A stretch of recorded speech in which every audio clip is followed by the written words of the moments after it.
ಉಪಮುಖ್ಯಮಂತ್ರಿಗಳಾದಂಥ D K Shivakumar ಅವರೇ,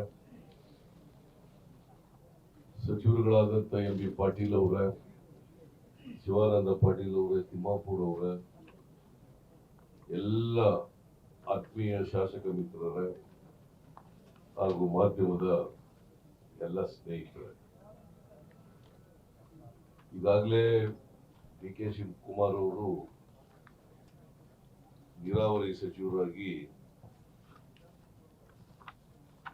ಇವತ್ತು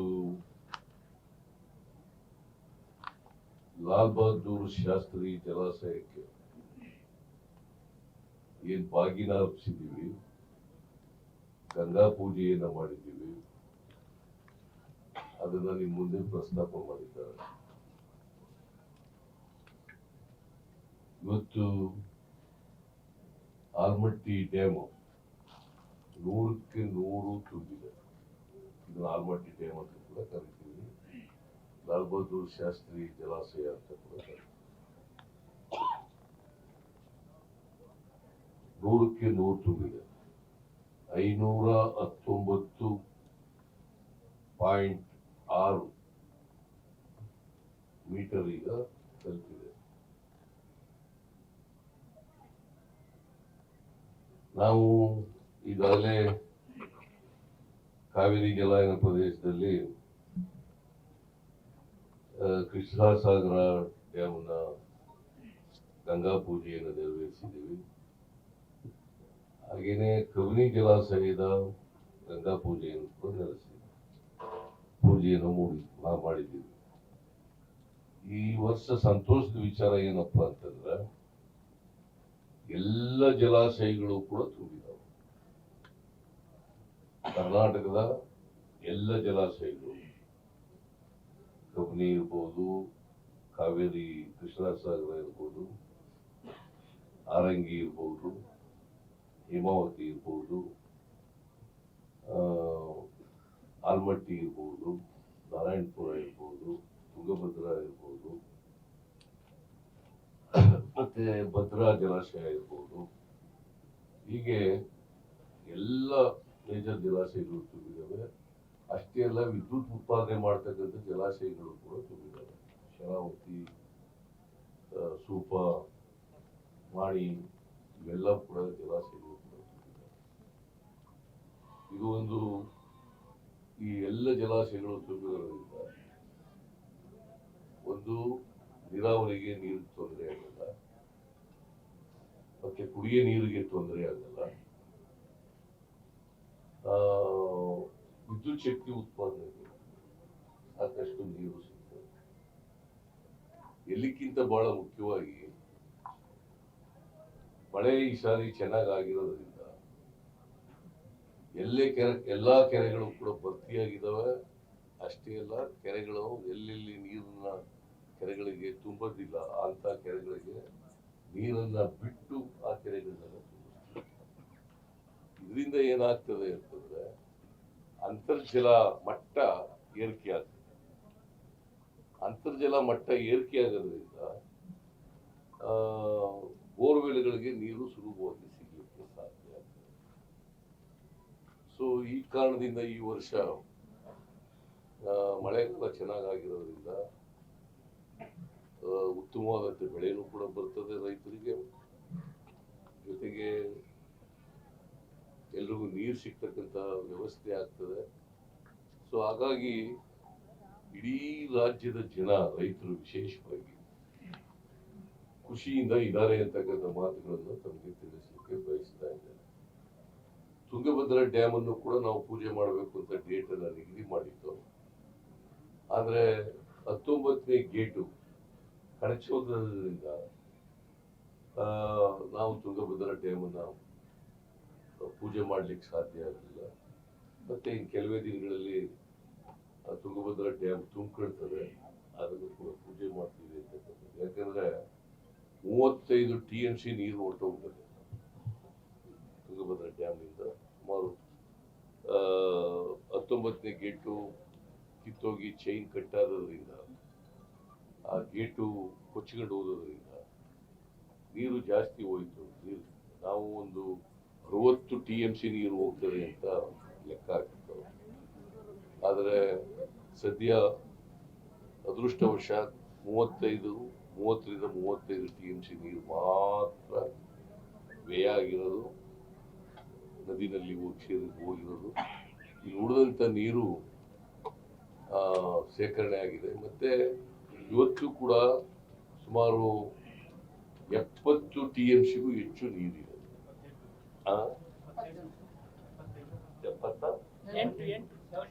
78 TMC ನೀರಿದೆ.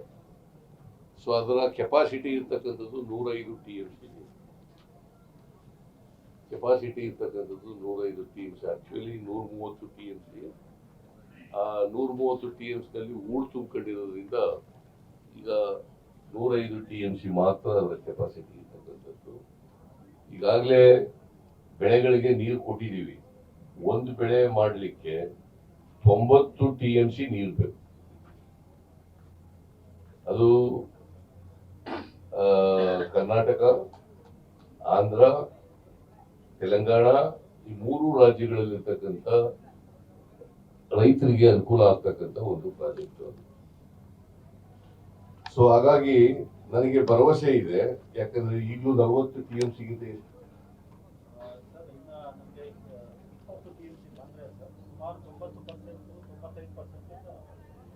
ಇನ್ನು 20 TMC ನೀರು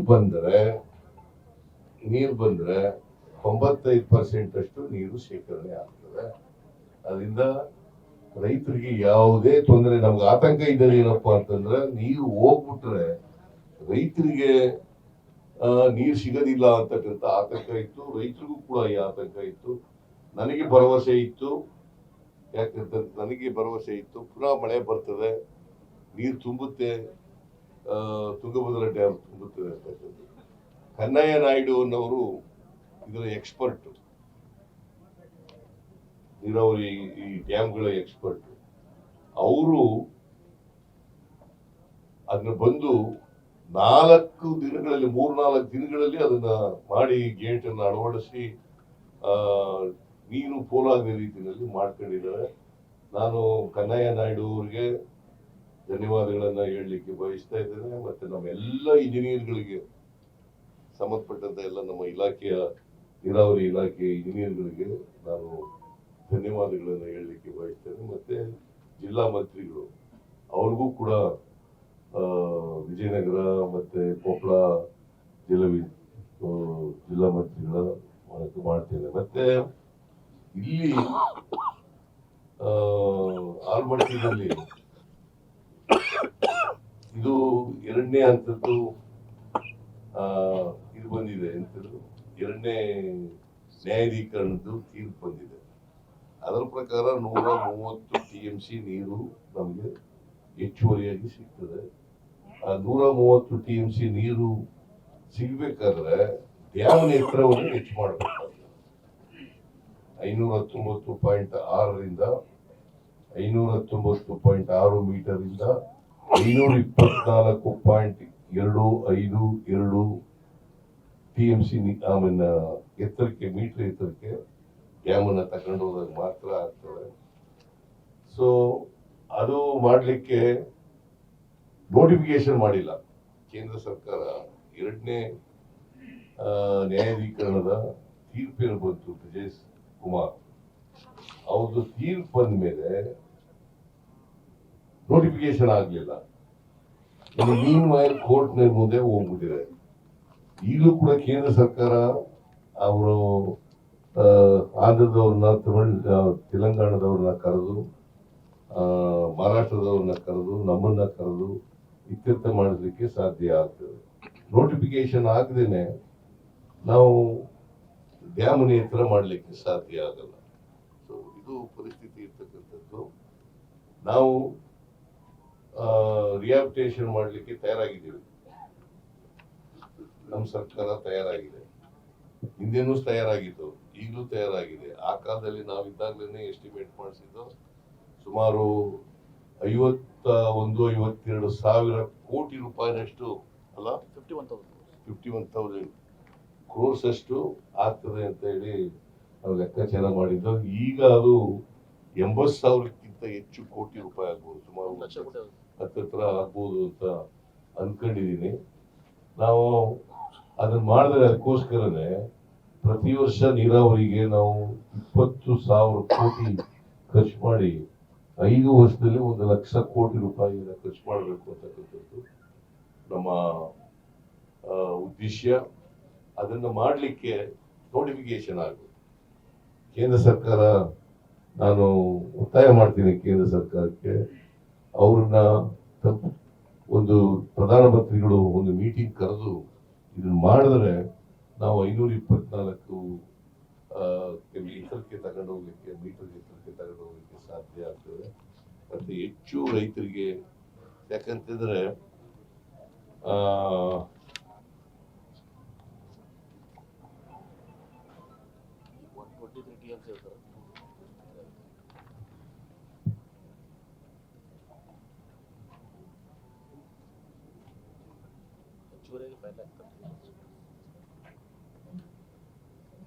ನಾವು 130 TMC ನೀರು ಬಳಕೆ ಆಗ್ತದೆ.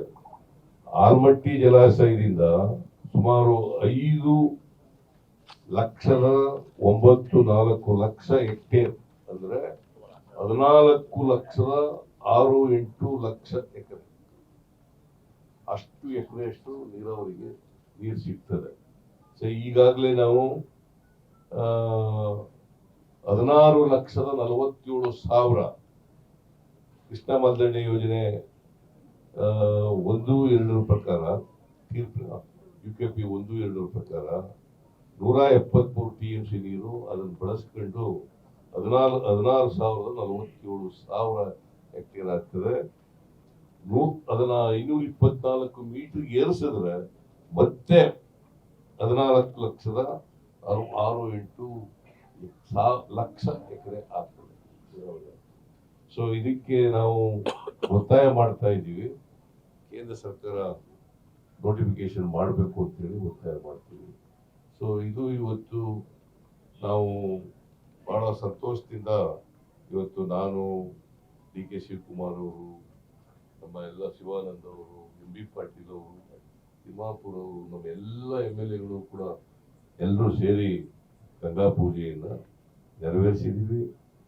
ಅದು ಪ್ರತಿ ವರ್ಷನೂ ಕೂಡ ತುಂಬಲಿ ಅಂತ ಹೇಳಿ ನಾನು ಪ್ರಾರ್ಥನೆಯನ್ನು ಮಾಡ್ತೇನೆ.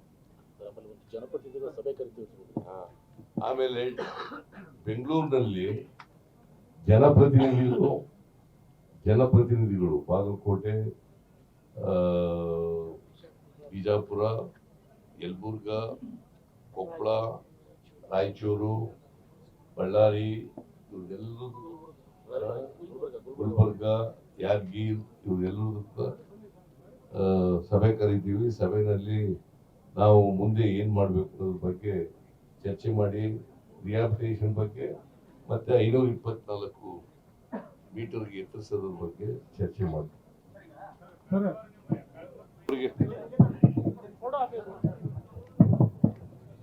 ಸರ್, ತಾವು ಕಳೆದ ವರ್ಷ ಬಾಗಿನಾರ್ಪಣೆಗೆ ಬಂದಾಗ ಕೃಷ್ಣಾ ನ್ಯಾಯಾಧೀಕರಣದ ಏನು ವ್ಯಾಜ್ಯ ಇದೆ ಸುಪ್ರೀಂ ಕೋರ್ಟ್ನಲ್ಲಿ, ಅಲ್ಲಿ ನಾವು day by day hearing appeal ಮಾಡಿಕೊಂಡು ಶೀಘ್ರವಾಗಿ ಅದನ್ನು ನಾವು ಬಗೆಹರಿಸ್ತೀವಿ ಅಂತ ಹೇಳ್ತೀವಿ. ಅಲ್ಲಿಂದ ಇಲ್ಲಿವರೆಗೆ ಅದು ಯಾವುದೇ ಕೆಲಸ ಆಗಿಲ್ಲ. ಅದ್ರ ಬಗ್ಗೆ ತಾವು ಏನು? ಈಗ ಕಳೆದ ವರ್ಷ ಹೇಳಿದ್ದು ನಾನು ಈ ತರ ಹೇಳಿರ್ಲಿಲ್ಲ. ನಾವು ಒತ್ತಡ ಆಗ್ತೀವಿ ಅಂತ ಈಗೇನ್ ಹೇಳಿದೀನಿ ಅದನ್ನೇ ಹೇಳಿದ್ದೇನೆ. ಡೇ ಬೈ ಡೇ ನಾವು ಸುಪ್ರೀಂ ಕೋರ್ಟ್ ನಲ್ಲಿ ಒತ್ತಡ ಹಾಕೋದ್ರ ಜೊತೆಗೆ ಪ್ರಧಾನಮಂತ್ರಿಗಳ ಮೇಲೂ ಕೂಡ ಒತ್ತಡ ಏರ್ತೀವಿ ಅಂತ ಹೇಳಿದ್ದೆ.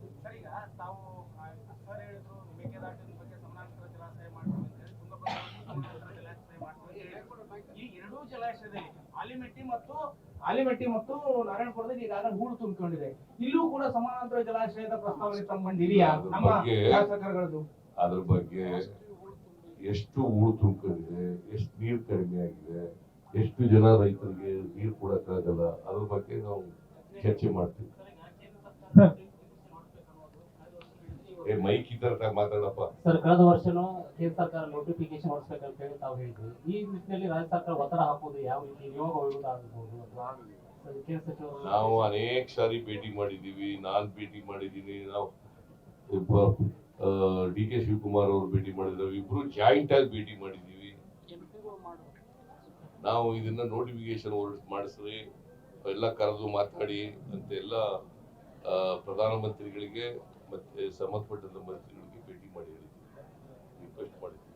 ಸರ್, ಈಗ ನೋಟಿಫಿಕೇಶನ್ ಆದ ನಂತರ ನೀವು ಜಲಾಶಯ ಎತ್ತರಿಸಬೇಕು ಕರೆ, ಆದ್ರೆ ಇದಕ್ಕಿಂತ ಪೂರ್ವದಲ್ಲಿ ಪುನರ್ವಸತಿ, ಪುನರ್ನಿರ್ಮಾಣ ಮತ್ತು ಭೂ ಸ್ವಾಧೀನಕ್ಕೆ ಸುಮಾರು 40,000 ಕೋಟಿ ರೂಪಾಯಿ ಬೇಕು. ಕಳೆದ 1 ವರ್ಷದ ನಿಮ್ಮ ಅವಧಿಯಲ್ಲಿ ಪುನರ್ವಸತಿ, ಪುನರ್ನಿರ್ಮಾಣ ಮತ್ತು ಭೂ ಸ್ವಾಧೀನಕ್ಕೆ ಖರ್ಚು ಮಾಡಿರ್ತಕ್ಕಂಥದ್ದು ಕೇವಲ 940 ಕೋಟಿ ರೂಪಾಯಿ. ಹಾಗಾದ್ರೆ ಯಾವಾಗ ಇದು ಮುಕ್ತಾಯ ಆಗೋದು? ಈಗ ಆ ಪುನರ್ವಸತಿ, ಪುನರ್ನಿರ್ಮಾಣ ಆದ ನಂತರವೇ ನೀವು ಜಲಾಶಯ ಎತ್ತರಿಸಕ್ಕೆ ಸಾಧ್ಯ.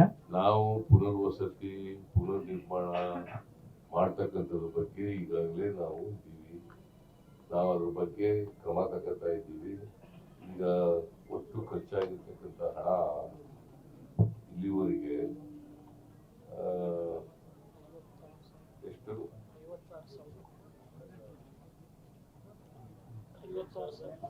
ನೋಡು, ಇಲ್ಲಿವರೆಗೆ 18,370 ಕೋಟಿ ರೂಪಾಯಿಗಳನ್ನು ಇಲ್ಲಿವರೆಗೆ ಖರ್ಚು 18,900 ಕೋಟಿ ಅಲ್ಲ, 18,370 ಕೋಟಿ ಖರ್ಚು ಮಾಡಿದ್ದೀವಿ. ಅದು ಕಾಮಗಾರಿಗಳಿಗೆ R&Rಗಾಗಿ 3,456 ಕೋಟಿ, ಭೂ ಸ್ವಾಧೀನಕ್ಕೆ 3,288 ಕೋಟಿ, ಇಷ್ಟು ಕೋಟಿ ರೂಪಾಯಿಗಳನ್ನು ಖರ್ಚು ಮಾಡಿದ್ದೀವಿ. ಹೇಳಪ್ಪ. ಕೃಷ್ಣಾ ಮೇಲ್ದಂಡ ಯೋಜನೆ ಬಗ್ಗೆ ಸರ್, ಕಳೆದ ವರ್ಷ ತಾವು ಭಾಗದಾಸನ ಮಾಡಕ್ಕೆ ಬಂದಂತ ಸಂದರ್ಭದಲ್ಲಿ ಅವಳಿ ಜಲಾಶಯಗಳಲ್ಲಿ ನೀರಿನ ಮರು ಹಂಚಿಕೆ ಕೂಡ್ತಾರೆ ಅಂತ ಕೇಳಕತ್ತಿದೆ ಸರ್. ಆರ ಆಕೃತಿಗೂ ತೀರ್ಮಾನ ಆಗಿಲ್ಲ. ಬಸವಸಾಗರ ಮತ್ತು ಅವಳಿ ಜಲಾಶಯಗಳಲ್ಲಿ ನೀರು ಮರು ಹಂಚಿಕೆ ಆಗಬೇಕು ರೈತರ ಬೇಡಿಕೆ ಇದೆ ಸರ್. ಈ ಕುರಿತಾಗಿ ಏನಾಯ್ತು? ಮರು ಹಂಚಿಕೆ ಮಾಡಕ್ಕೆ ಬರಲ್ಲ ಸರ್, ಪ್ರಾಜೆಕ್ಟ್ ವೈಸ್ ಮಾಡಂಗಿಲ್ಲ sir. Project wise sir, allocation ಎ ಸ್ಕೀಮ್ ಎ ಮತ್ತು ಬಿ ಎರಡು ಸ್ಕೀಮ್ ಎ, ಸ್ಕೀಮ್ ಬಿ ಎರಡು ಇದಾವೆ. ಆ ಎರಡರಲ್ಲಿ ನಾವು ನೀವು ಹೇಳೋ ರೀತಿಯಲ್ಲಿ ಮಾಡಕ್ಕಾಗೋದಿಲ್ಲ. ಅವರೇ ಮೂರನೇ ಹಂತದಲ್ಲೂ ಕೂಡ ಪ್ರಾಜೆಕ್ಟ್ ವೈಸ್ ಅಲೋಕೇಶನ್ ಆಗಿದೆ. ಪ್ರಾಜೆಕ್ಟ್ ವೈಸ್ 3ನೇ ಹಂತದಲ್ಲಿ ಅಲೋಕೇಶನ್ ಆಗಿದೆ.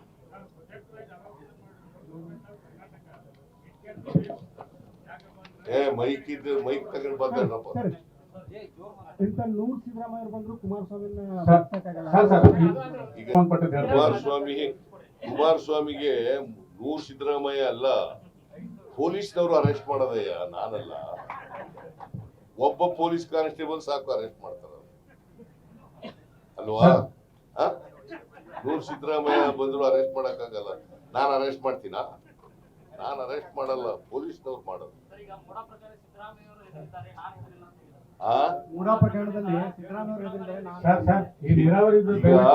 ಎದುರ್ಕೊಂಡಿರೋದ್ರಿಂದಲೇ ಇವತ್ತು ಪ್ರೆಸ್ ಮೀಟ್ ಮಾಡಿರೋದು. ಅವರು ಎದುರ್ಕೊಳ್ಳದೆ ಹೋಗಿದ್ರೆ ಪ್ರೆಸ್ ಮೀಟ್ ಮಾಡ್ತಿರ್ಲಿಲ್ಲ. ಎಲ್ಲಿ ಸ್ಯಾಂಕ್ಷನ್ ಕೊಟ್ಟಿಟ್ಬಿಟ್ಟರು ಅಂತೇಳಿ ಪ್ರೆಸ್ ಮೀಟಿಂಗ್ ಮಾಡಿದ್ರು. ಲೇಔಟ್ ನಿರ್ಮಾಣದ ಆದ ನಂತರ ಮೊದಲಿನ ಮುಂಚೆ ಕೃಷಿ ಭೂಮಿ ಅಂತೇಳಿ ಖರೀದಿ ಮಾಡಿದ್ದಾರೆ ನಿಮ್ಮ ಪತ್ನಿಯವ್ರ ಸಹೋದರ ಅಂತ ಹೇಳ್ತಾ ಇದ್ದಾರೆ. ನಾನು ಈಗ ಕಮಿಷನ್ ಮಾಡಿದ್ದೀನಿ. ಕಮಿಷನ್ ಎಂಕ್ವೈರಿ ಮಾಡಿ ಸತ್ಯ ಗೊತ್ತಾಗತ್ತಲ್ವಾ? ಕಮಿಷನ್ ಕೆಲಸ ಏನು? Facts finding. ಫ್ಯಾಕ್ಟ್ಸ್ ಎಲ್ಲ ನೋಡ್ಲಿ ಅವರು. ಕುಮಾರಸ್ವಾಮಿ ಹೇಳದೆ ಸತ್ಯನಾ? ಕುಮಾರಸ್ವಾಮಿ ಯಾವಾಗಲೂ ಹಿಟ್ ಅಂಡ್ ರನ್ ಕೇಸ್ ಅವರು.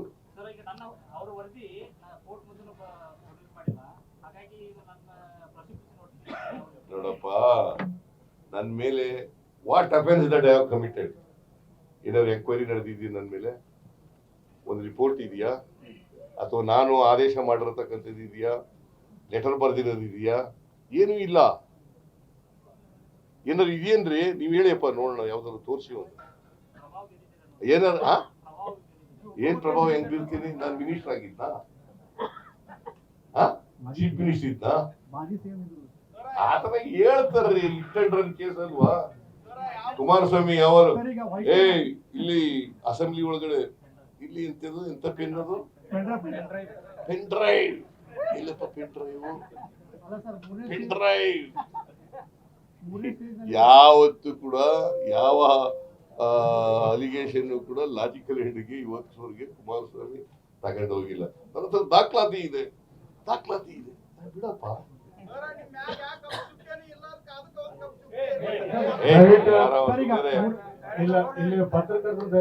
ಪತ್ರಕರ್ತರು ಮಾತ್ರ ವೈಕರ್ ಕೂಡ ಹತ್ತಿದ್ದಾರೆ ಅಂತ ಹೇಳಿದ್ದಾರೆ. ವೈಟ್ನರ್ ಹಚ್ಚಿ ದಾಖಲೆ ತಿದ್ದಿದ್ದಾರೆ ಅಂತ. ನೋಡಪ್ಪ 2014 ಒಂದು ಯಾವ ದಾಖಲೆನೂ ತಿದ್ದಕ್ಕೆ ಹೋಗಲ್ಲ, ಗೊತ್ತಾಯ್ತಾ? 14ನೇ ಇಸ್ವಿ ಆ ಲೆಟರ್ ಮೇಲೆ ಸೈಟ್ ಅಲರ್ಟ್ ಆಗಿಲ್ಲ. ಸೈಟ್ ಅಲರ್ಟ್ ಆಗಿರೋದು 21ನೇ ಇಸ್ವಿನಲ್ಲಿ ಕೊಟ್ಟಿದ್ದೀರ ಲೆಟರು, ಅದರ ಮೇಲೆ ಅಲ್ಲ. ಹೇಳೋದು ಅರ್ಥ ಆಯ್ತಾ ನಿನ್ಗೆ? ಕುಮಾರಸ್ವಾಮಿ ಏನೋ ಒಂದು ತಿದ್ದುಬಿಟ್ಟವ್ರೆ ಅಂತ ಏನೋ ಹೇಳಿದ್ರಲ್ಲ, ತಿದ್ದಿಲ್ಲ ಅನ್ನೋದು ಮೊದಲನೇ ಉತ್ತರ. ಎರಡನೇದು 2014 ಕೊಟ್ಟಿರ್ತಕ್ಕಂಥ ಲೆಟರು ಅದು 2014. 2021 ಇನ್ನೊಂದು ಲೆಟರ್ ಕೊಟ್ಟಿದೆ, ಅದ್ರ ಮೇಲೆ ಸೈಟ್ ಅಲರ್ಟ್ ಆಗಿರೋದು. ನಂಬರ್ 1. ನಂಬರ್ 2. ನಂಬರ್ 3, ಆಗ ಮೂಡ ಯಾರ ಕೈಗಿರಲಿತ್ತು ಹೇಳಪ್ಪ ನೀನೆ? ಬಿಜೆಪಿ ಕೈ ನಿಲ್ತದೆ. ಚೇರ್ಮನ್ ಆಗಿದ್ದವ್ರು ಯಾವ ಪಾರ್ಟಿಯವರು? ಬಿಜೆಪಿಯವರು. ಆ ಕಮಿಟಿ ಮೂಡ ಬೋರ್ಡ್ ನಲ್ಲಿ ಯಾರ್ಯಾರು ಇದ್ದಾರೆ? ಬಿಜೆಪಿಯವರು ಇದ್ದಾರೆ, ಜೆಡಿಎಸ್ ನವರು ಇದ್ದಾರೆ, ಅವರೇ ಜಾಸ್ತಿ ಇದ್ದಾರೆ. ಹೆಂಗೆ ಅಲರ್ಟ್ ಆದದ್ದು ಯಾರಿಗೆ ಜವಾಬ್ದಾರರು? ಅಲ್ಲ, ಆಗ ಮುಖ್ಯಮಂತ್ರಿಗಳಾಗಿದ್ದವ್ರು ಯಾರು? ಮಸ್ಟ್ ಬದ್ಮಾಯ್ ಬಿಜೆಪಿ ಗೌರ್ಮೆಂಟ್. ಹಾಗಾದ್ರೆ ನೀವು ಕಮಿಟಿ ಮಾಡಿದ್ರಲ್ಲಿ ಅವ್ರಿಗೆ ಅವರನ್ನ ಅದರೊಳಗೆ ಅಪರಾಧಿ ಅಂತ ಇದಾದ್ರೆ ಅವ್ರ ಮೇಲೆ ನೀವು ಕ್ರಮ ತಗೊಂತೀರಾ? ನೋಡೋಣ ಈಗ ನೀವು ಕಮಿಟಿ ಹೇಳಪ್ಪ ತಮ್ಮ, ಈಗ ಕಮಿಷನ್ ಮಾಡಿದೀವಲ್ಲ, ಕಮಿಷನ್ ಅವ್ರು ವರದಿ ಕೊಡ್ಲಿ, ನೋಡೋಣ ಯಾರು ತಪ್ಪಿತಸ್ಥರು ಅಂತ.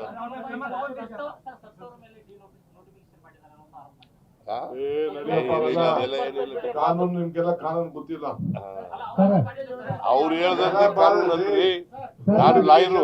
ನೋಟಿಫಿಕೇಶನ್ ಆಗೋದು ಸರ್ವೆ ನಂಬರ್ ಮೇಲೆ, ಈ ನೋಟಿಫಿಕೇಶನ್ ಆಗೋದು ಸರ್ವೆ ನಂಬರ್ ಮೇಲೆ, ವ್ಯವಹಾರ ನಡೆಯೋದು ಸರ್ವೆ ನಂಬರ್ ಮೇಲೆ. ಗ್ಯಾರಂಟಿ ನ್ಯೂಸ್, ಸುದ್ದಿ ಖಚಿತ, ನ್ಯಾಯ ನಿಶ್ಚಿತ.